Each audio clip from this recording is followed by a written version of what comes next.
তুমি নিয়ে যেতে পারবে? কি আমি রাখতে পারবো? ফর আ চেঞ্জ জ্যাকেট লাগবে না। হাতে পাচ্ছি না যেটা দিচ্ছে আমাকে। আজকে পারবে তো দাঁড়াতে? না, ওইটাই দেখবো। আমি অনেক ধরনের অনেক কিছু সাফার করবো।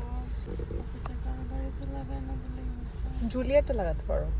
অনেক কাছে আমি। এই তো পিছনে এই যে এই দিক দিয়ে। And two small ice cups? Yeah. Sorry. দেখতেছ আমাদেরকে? চলে গেছে। আবার কিছু নাই, এখানে রেখে দিয়ে বেরিয়ে চলে গেল। খাবারটা কে নেবে? দুটো আমার কাছে। আমি কি এটা লাগাই? এটা কি আপনা আপনি লক হয়ে যাবে?